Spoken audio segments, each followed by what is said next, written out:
welcome back to our home libraries. For today's episode, we're going to be discussing the Soulmate Equation by Christina Lauren. Carrie's been trying to get me to read from this author for a little while. I wrote this intro, that's why she's laughing. This is the first time she's it's the first time she's looking at it.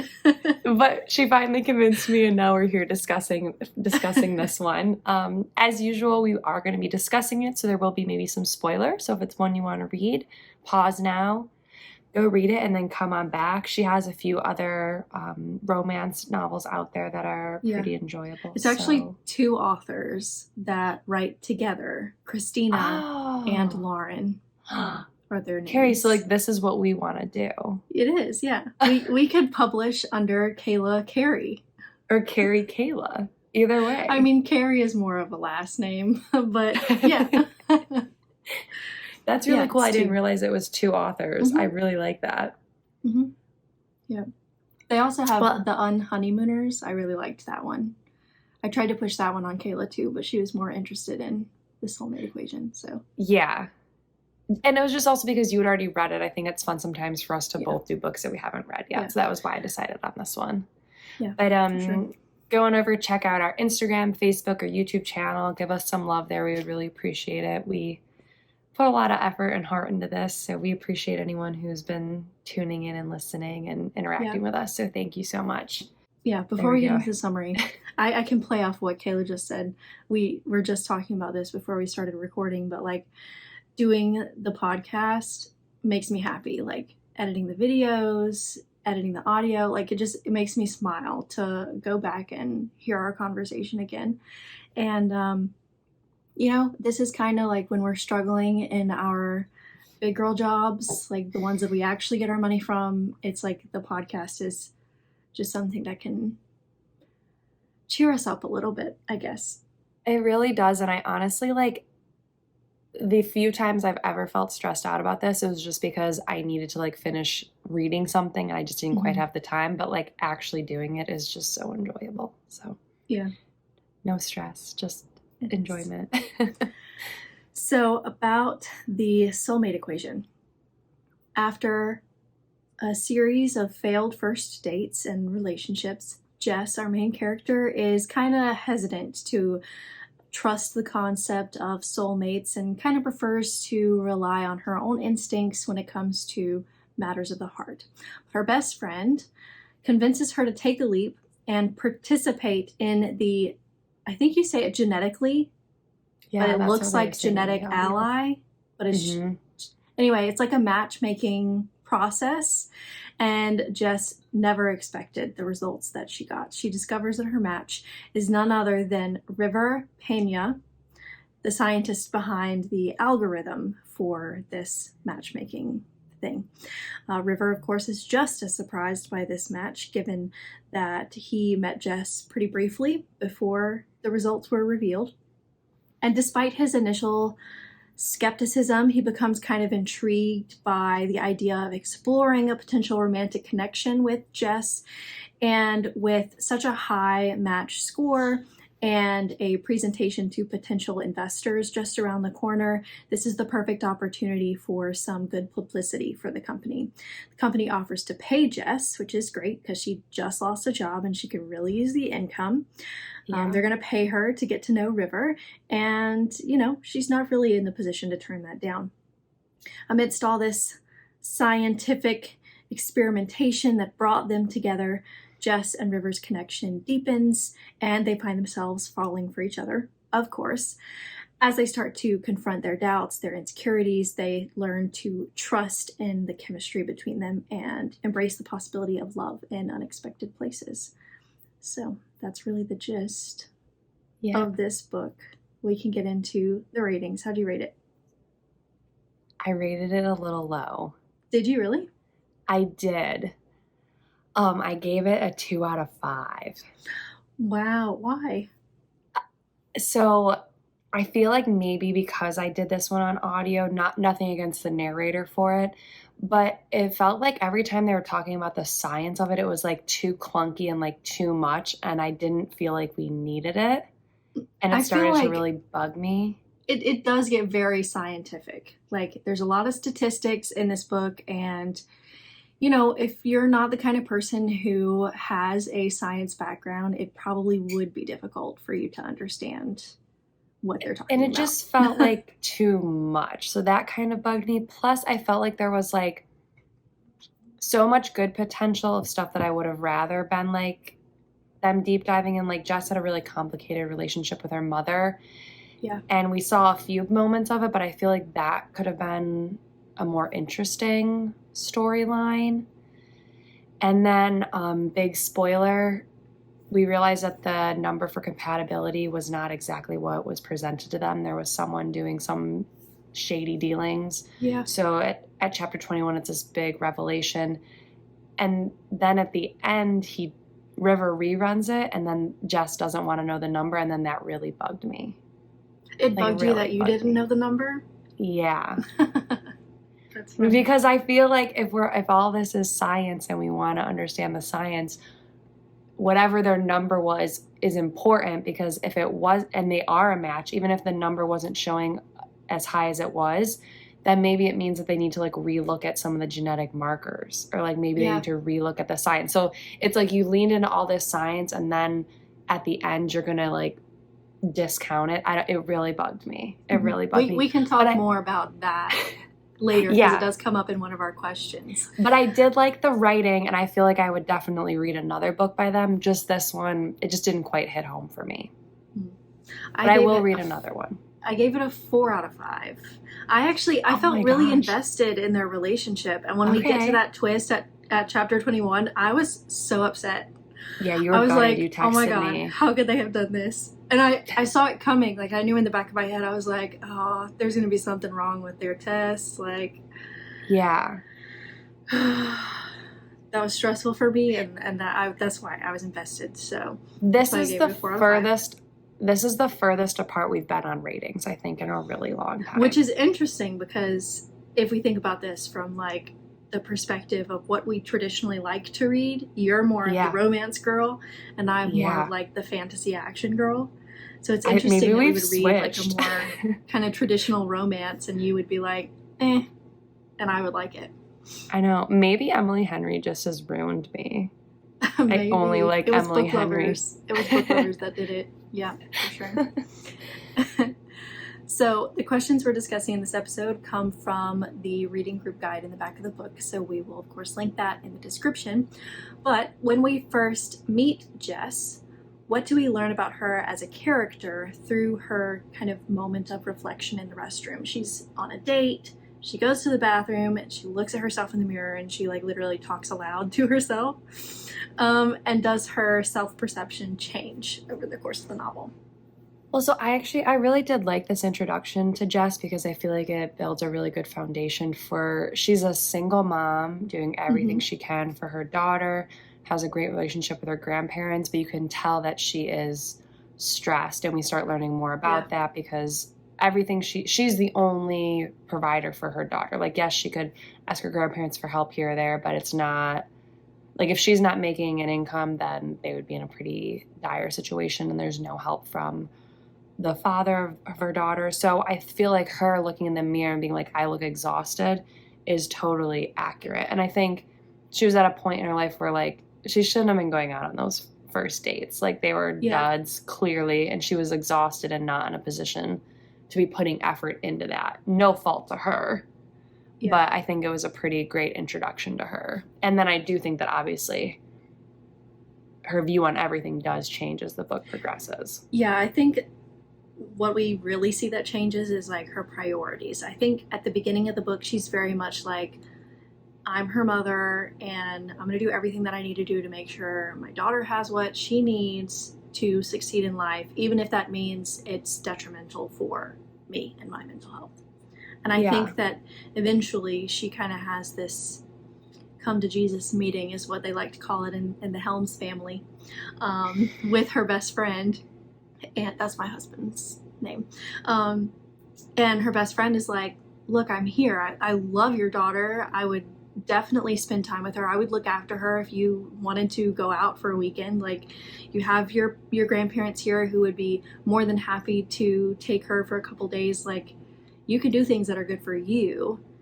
And it really took that meeting for her to be like, okay, yeah, I can rely on others a little bit more. Yeah. Yeah, and that's why before when I said like I felt like they didn't delve into the relationship with her mom enough, I feel like that realizing that she could not rely on her mom, who we realize is an addict and an alcoholic and just couldn't provide for our lead character, Jess.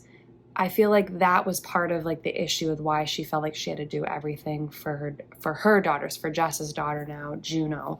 So I feel like we could have delved into that a little bit more as to why she was, feeling that way. It was like overcorrection almost. Like, she got nothing from her mother, so she was going to make sure she gave everything for her daughter. Yeah, and we see in the book like she's a very good mother, but like you said, like being able to do some things for herself is not a bad thing. And luckily she has a really good friend, Fizzy, in this book that like reminds her like there are people that love you and love Juno who are also here to help you burden some of that, or not that it's a burden, but just to carry some of the responsibility.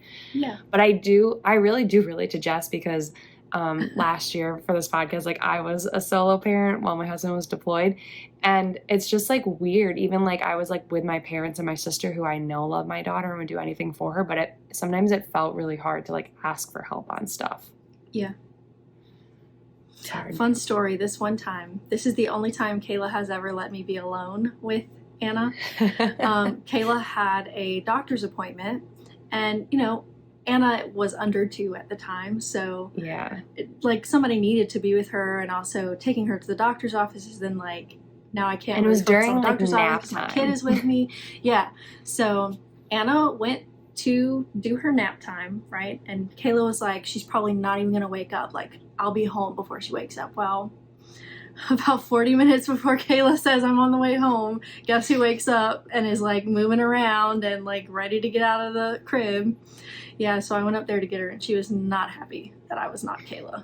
She was not happy at all. She cried the entire time.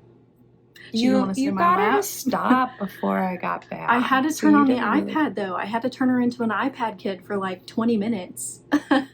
Listen, it's okay. Sometimes we need to use the tools at our disposal, and that was one of them. She was still doing that, like, when you have a really hard cry, and you finish crying, but you're still like, she was doing that the whole time.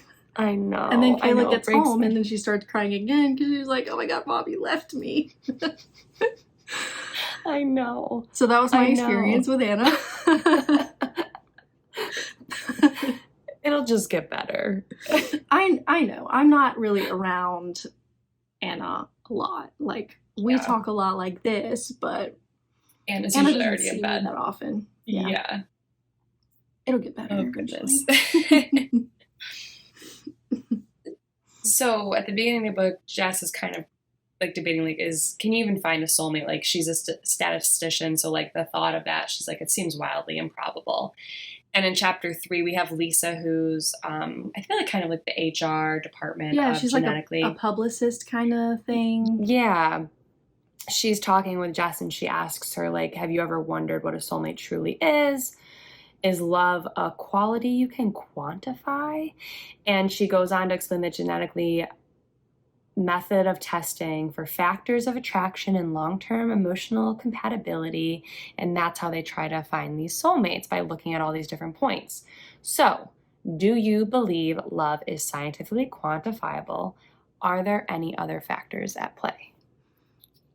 It's an interesting question. I don't necessarily think that love is quantifiable because it's an emotion. No. But I do think that there have been studies on genetic aspects of attraction, especially when it relates to like immune health and pheromones. Like, I tried to find the study that I remembered reading about this. I remember talking to my mentor about this in grad school, but apparently pheromones kind of indicate your immune compatibility. So if somebody naturally smells good to you, it probably indicates that your offspring could have healthy immune systems. And this is also interesting because at one point in the book, it starts to talk about immune genes when she's looking through the data of their test. Yeah.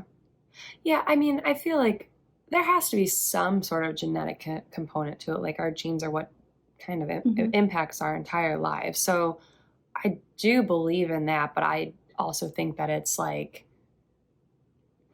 the like the realistic side of it is also that you need to put in a lot of work for relationships. Mhm.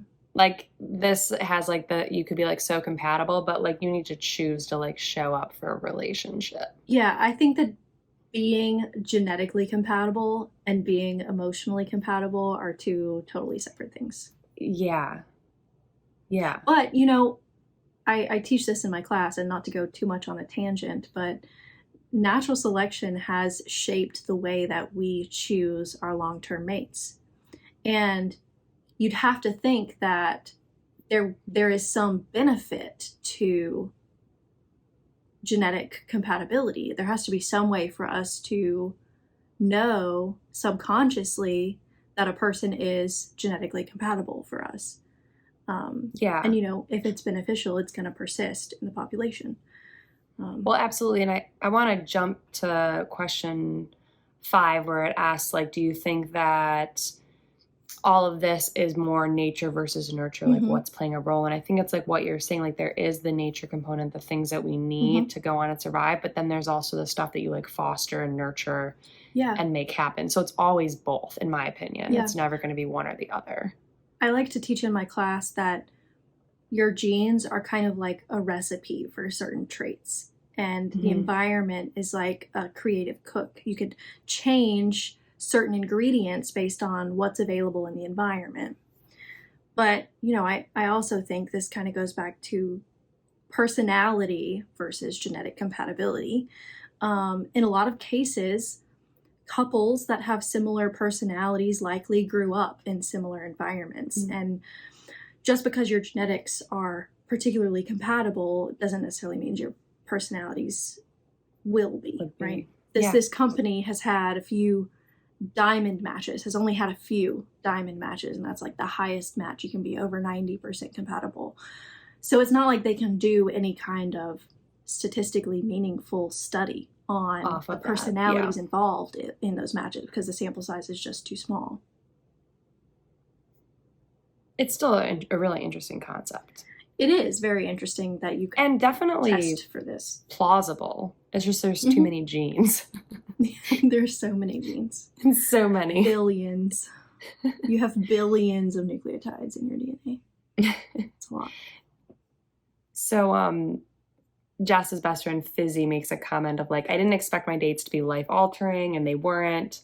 Was it because the test is right? Because she was picking these like low base matches, or because I didn't expect them to be a soulmate? So is this going to be a self-fulfilling prophecy? If you know that you're a high match, are you going to put in more effort? If you know you're a low match, are you just going to kind of pop in and out of this relationship for a little bit and then move on? Yeah, I feel in the context of the lower scores, it is probably more likely a self-fulfilling prophecy. And that's like the challenge with assigning the compatibility score to the matches. If you have a low score, you go into the date expecting that it's not going to go well, and then it doesn't go well. But with the higher scores, I think you're more likely to be skeptical that it'll go well. So the higher scores probably have a more accurate algorithm, while the lower scores, it's like you kind of already brush it off a little bit. Yeah, I did wonder though that if you have like a higher score, depending I guess on what your buy-in is to this, study, would you then feel more pressure to make it work because you have this, like, of course this should work? Would you put up with more things? I'd be curious if it could go that way. But I also see your point of saying like, well, I'm going into this skeptically. Yeah. Because you like, to a certain extent, if you were to get a score like Jess and River were given, you'd be like, oh, there's no freaking way. No way. Yeah. Especially because it is a new dating app. This is still kind of like the infancy of it. Yeah. If it's like 30 years down the line and they have all these diamond matches that are still together, you might put more weight into it. So I guess that also plays a role that it's But the fact that it's so new. rare is like, There's no way I'm in that group. No way. Yeah, this can't be right. And like And even they both River, do feel that way. Yeah. yeah, they like reran a test and all that. So yeah. So yeah, go ahead. River and Jess's relationship evolves. First they're strangers, then they're kind of adversaries. Okay, they admittedly don't like each other. Maybe they do, and they just say that they don't. And Yeah. eventually they become kind of loving partners. Were you able to identify any specific parts of the book where these changes occurred? When do you think that shift happened? Yeah, so it's funny that they say like adversaries. Like I feel like they just got off on the wrong foot. Like Jess Right. overheard him make a comment. Like I think that they both had this mutual attraction, and it was like he made this not nice comment, but I think he was like trying to be like, I don't actually like her, like trying to like, Justify in downplay his it. brain that like, oh, she's just average. Like, Yeah, but then she heard it, so then like I would have been miffed too. So totally understandable, but they weren't like adversaries. But yeah, they didn't like hate each other. Yeah. It was like the kind of relationship where you just insult each other. Like that's what a it little was. bit. Yeah, at the start for sure. But I feel like the biggest, most pivotal moment in this book was when Jess had called River to help her pick up Juno from school. Because it showed that she was trusting him with the most important being in her life, her daughter, right. And that she was starting to realize that she could rely on other people, and that maybe having a meaningful relationship in her life is a good thing. That's kind of what I said. I said seeing that River was good with her kid was the turning point for Jess. Absolutely. I mean, and I really appreciated. Go ahead. Well, I was saying, I really appreciated that she didn't want to introduce him like as a boyfriend or someone she was seeing. So it was just like her friend or like a colleague, however they had introduced it. It was like a low pressure situation for both of them. And I appreciate that, because you wouldn't want to like get your kids' hopes up about something. Yeah, having a child is like a whole other layer of complexity to the dating situation. And, it's probably good that Juno basically forced Jess to introduce her to River. Yeah. She didn't really know that Jess was on a date. She just kind of barged into the restaurant and was like, hey, Mom. Right. I like that too. It was cute. That kind of leads into the next question, where Jess feels really concerned or conflicted about dividing her time between work, her daughter, this new relationship with River. Do you think she achieves a balance? Discuss the idea of having it all in terms of Jess's portrayal as a modern working mother. I think that the portrayal of Jess as a single working mom felt authentic. Like, I don't have any personal knowledge of this situation, but it kind of felt a little chaotic, which is what I imagine it might be like to be a single working mother, especially with a child that is so intelligent like Juno is. Constantly spitting off facts about like whatever her interest is in the moment, whether it be snakes or roller coasters or chemistry. And I do think that Jess eventually finds a balance, but like I mentioned at the beginning, like it requires her to accept that it's okay to ask for help. Yeah, absolutely. And to touch upon what I'd kind of said in the previous question, where she didn't tell Juno right away that this was a boyfriend until she was kind of sure that it was something more serious, because you're bringing a new person into your kid's life. That would be really hard for if someday it didn't work out. Like there's always that concern. So I feel like the portrayal that they did, that the authors did, is a great job. It's this, like you said, this chaotic, kind of nerve-wracking, all the feelings. So running here, there, everywhere, like a chicken with its head cut off. Just like, what's next on the list? Let's go. So in chapter 15, they go to a cocktail party with a bunch of the investors in this company. And one of the guests puts forth the question, what happens if you match like this with someone else? So what do you think would happen? Do you think it's possible to have more than one soulmate? And do you think it would affect your perspective if you matched with someone at an even higher compatibility score? Well, I don't think that the scores determine a soulmate. I think it determines the likelihood that someone would be a good match for you. Yeah. And then it all comes down to the fact, I've already mentioned before, like it's the effort you put in. Like if you're nurturing a relationship with someone, even if you see like a potential score with someone else, it's like, oh, okay. Yeah. Like it would really depend on like how it's going with your current match. Absolutely. Yeah. And I'm sure you can be genetically compatible with multiple people at a high level. Like, there's not just one person that you're genetically compatible with in the universe, you know? No. That would be absurd to think. And that's the premise of this app, is that you're genetically compatible, not that you're soulmates. Soulmates, you know? Yeah. It's like, it's a starting point. It's like, hey, you have all these things that would be going in your favor, but now you have to pursue a relationship and see if it's the right fit. You can produce a genetically healthy child, but are you going to be emotionally compatible? Right. Goes back to that. They're two different things. Agreed. Totally agree. By the end of the novel, River has seen the accurate test results. This is the question that Kayla was like, really bugs me. Jess decides she doesn't want to read it. So how do you think that decision might affect their relationship moving forward? I don't know that it'll affect their relationship because I feel like they communicated, like, he knows, she doesn't want to know, cool, they move on. But I just feel like I guess maybe if the book was from his perspective, he needs to pursue what that means scientifically. Like, their data means something. So, like, what's the number? Was the number higher? Here's the thing.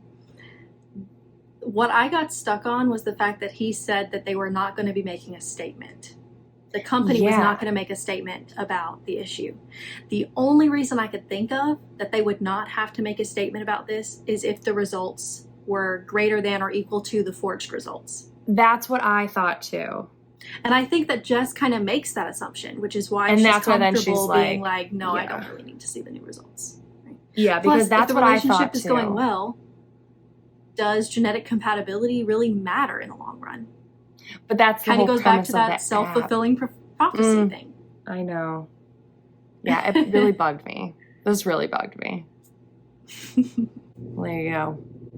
So, the Soulmate Equation is centered around modern dating practices. Compare and contrast modern app-based dating with traditional methods. What are some of the similarities and differences between a potential partner selected by an app versus a mutual friend? Or what about if the match was chosen by a parental figure? I have a lot to say about this because I actually met my husband through Tinder in the height of COVID, when all the public spaces that you would typically meet someone were all closed. And I'm kind of a loner. I just stay at home and read. So I would not have gone to said public spaces even if they were open. But of course, like with Tinder, like I selected him. It was not the app selecting someone for me. I made a decision to swipe right. There's not really any algorithm to push people except for distance from you. That's what Tinder is based on. So I think the good thing about Tinder or app-based dating in general versus being set up by friends is that the blind date situation comes with a lot of pressure. If your friend saw fit to set you up, they obviously think that this person would be a good fit for you. And if you decide you don't like them, what are the consequences that would have for your friendship? And I feel like we could say the same thing about parental figures, but like parents are probably thinking less about compatibility and more about when are you getting married and when are you giving me grandkids? Yeah, and obviously Tinder, like you said, it's more about like proximity, but there are other apps that require like pretty intensive questionnaires, documentation, like all these things. And I feel like it provides more of an unbiased way to like see where there's similarities. Whereas if you have like a friend setting you up or a parent setting you up, they have in their mind what they think you want, and maybe it's not accurate. Like I think how your friends know you is different than how your parent knows you. Whereas if you're answering a questionnaire, it's kind of like a melding of all of that. So I feel like having these apps is a great thing. Yeah. We need options. Maybe not like this DNA situation. I just feel like it gets too complicated. It's too much. Yeah. Just go with your gut. Like, what do you feel in here? You don't Well, need the genes. That's why this book did like irk me a little bit, because they kept talking about the genes and like how many they used, and I'm like, there is no scenario that this would be like a viable business option. That would be so expensive to run those assays. Like, I don't know. It Well, really I mean, bugged me. think about like 23andMe. I looked into that for Bradley because Bradley's dad does not know who his father is. So I looked into it because I was like, it'd be nice to kind of know what your ancestry is, see if you have any potentially bad recessive alleles, because it'll tell you that as well, which, everybody does. But do we have the same ones is the question. They're like $200, $300 to do this. So, Right. like in this book, it's still in the testing stages. So they got these kits for free from the company to be in like the beta testing part Right. of this platform. But like in reality, you'd have to pay a lot for that kind of service, for the equipment that's being used, for all of the materials that they need to do this kind of test. Yeah. It's a lot. And it's so many data points that then they're comparing across everyone else. Add in somebody who then has to do all the statistical stuff. Yeah. To give you a number. See, this is my problem. I think I just go too deep into the weeds about this. That was why I didn't like it as much. The science behind it, I feel, is plausible. Yeah. But the reality of implementing this kind of program is not realistic. No. Still, nobody's going to pay that much money. It was a fun book, and their relationship was cute. Yes, I was invested, like I said. I know. I was distraught. Carrie texted me like, oh my gosh, are you to chapter 21 yet? I said, no, like I'm not there yet. She's like, I'm so upset. And it was just after I had read like the chapter where Jess's grandma got hurt. So I'm like, oh my God. Oh, she was like, okay? Grandma died. And I was like, no. Nobody's dead. But she had to go through like 50 people. There's not even 50 people in the book, but like all of the 7 characters, she had to be like, they're okay. Nobody died. Except maybe the relationship. Yeah. Oh. It all worked out though. And the ending, the epilogue was cute. It was from his perspective. It was really cute. Super sweet, and like asking to be like as a family. I really loved that. It was really nice. Yeah. I really liked how, we're gonna spoil the epilogue now, but I liked how River was talking to Fizzy and was like, yeah, I'm gonna propose, and Fizzy's just kind of like, he's giving out all these ideas and she's finding reasons to be like, no, she wouldn't like that, no. Just for like Juno and Jess to be like, do you want to be my dad and do you want to marry me? So sweet. It was really sweet. Cute. It was a really good ending. Yep, I agree.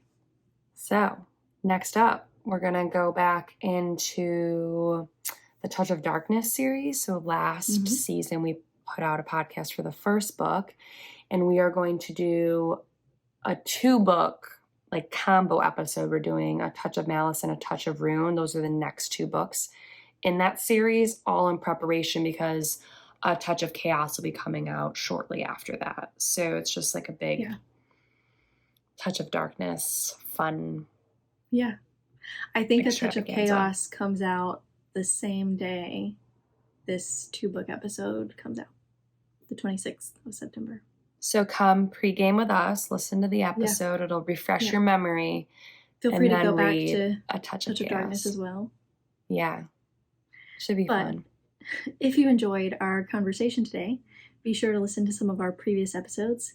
If you decide to head over to our Instagram, we have a couple of things to ask you. We've been really thinking about how this podcast could get some income.